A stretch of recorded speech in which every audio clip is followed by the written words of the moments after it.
So we just talked to Jameel Muhammad, really interesting kid. How did you guys identify him and see his potential all the way at Georgia State? Yeah, just, going through that portal, evaluating guys and, kind of hone in on, guys you think would fit, and had a chance to go down and meet him there, me and Coach Grinch, and just instantly talking to him, you knew, this kid is, all business. He doesn't mess around. He's very serious. Already really, had his academics squared away, the whole nine. So it was really refreshing that now that he's here, he is exactly what he was when we first met him. So I'm doing a great job. What did this film show, and was there one play that just jumped out to you that kind of locked him in as a guy? Yeah, the biggest thing, obviously, just a huge need for guys that can get to the quarterback. That was just a big focus this year. Something we thought we lacked a lot last year, to be honest. Need guys that can get to the quarterback, and easily on film you can see him bend and turn tight quarters. He's got a real good lower body, so that tends to help guys be able to turn that hoop and things, and it's been spot on through 5 practices. Any part of him that's still raw just because he hasn't had a ton of experience in that position? Just really trying to learn how we do things, not necessarily from a terminology standpoint, because he really picks up things fast, just more so just my style, and hey, this is how I want you to do it, and this is, same thing you were talking about, but this is how we do it. You know what I mean? But you don't talk about a fast learner. It's like one time he's got it. So again, great get in the quarter for us. Were you surprised to learn he don't get a couple years? The one thing that's interesting about him, he was recruited out of high school to be a quarterback. So I knew going in, you gotta be pretty sharp. And he was actually a quarterback at Vanderbilt. So I knew, okay, I got a guy that's, got some wits about him. But not really any surprises. He's been spot on what we thought he'd be. I know Lincoln has talked about wanting to get more production from multiple guys as opposed to relying on, especially two-way with the one guy. How satisfied are you currently with the makeup of that group, with just being able to get more production from a wider group of guys? Yeah, it's honestly, it's really refreshing, in 5 practices, seeing, Jameel, seeing, young Sam Green, seeing Anthony Lucas, man, and Solo. These guys are taking a step, man, and just having more bodies, you know what I mean? I think you can never have enough pass rushes on a team, and that's what kind of separates a lot of teams, just having guys that can just keep rolling in there. So. Are all those guys working at your spot at the end? Are they going back and forth? Or? Yeah, we're doing a lot of back and forth, a lot of cross training, a lot of carryover to the positions. One guy's on 2 feet, one guy's in a 3-point stance, but there is a lot of carryover, and I think that's something. Even last year, Nick Fig played a lot of ball for us last year. He really was an end, playing that weak side position. So same with Solomon Bird. So we tend to cross train those edge guys.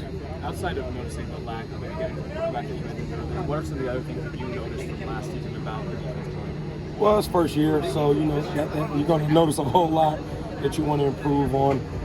I think we had a ton of missed opportunities when we got to the quarterback. If you watch the film, it's not the lack of necessarily getting there, but it's finishing.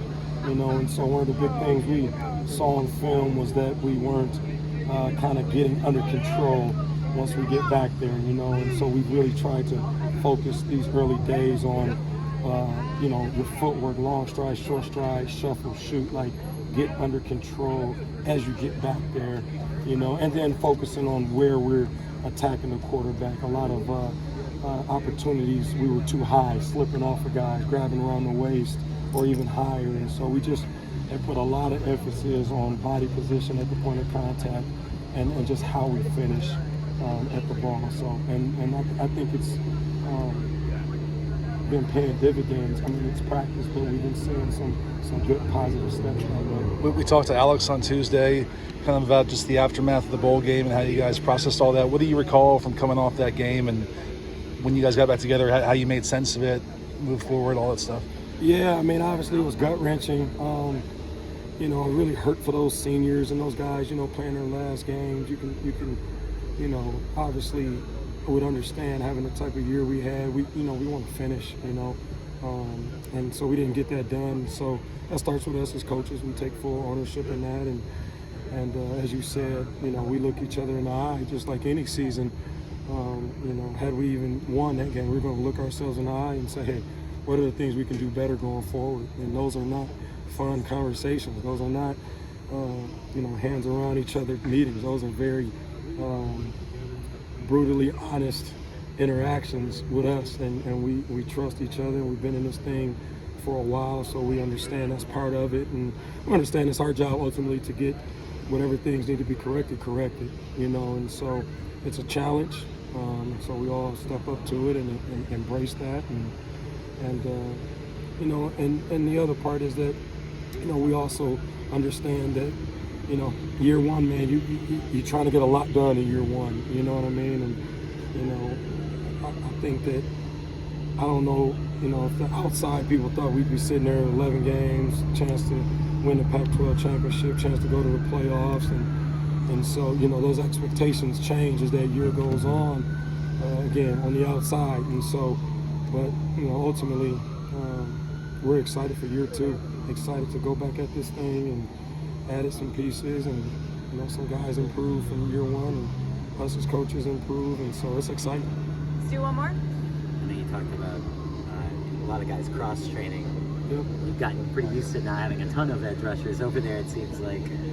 Is that a position you feel like you guys can definitely add maybe here in the offseason? Always. We always have the philosophy you can never have enough edge guys. I mean, we try to load up at the edge positions, you know, because guys get a broken toenail, or, you know what I mean, guy, you know, sick stomach, whatever it is. Like, so you just always want to have viable guys, because it really affects the game from a defensive standpoint if you don't have guys that can win one-on-ones, or if you're short, or like last year, you know, where you know, just not enough guys getting there and finishing it, you know, and so you know, we're gonna keep on loading up the position. It's gonna be a highly competitive room in that D-line, rush, linebackers everywhere. I mean, these guys know that. I think we charted it today. We got 22 guys on our defense that have started at least one game in college football.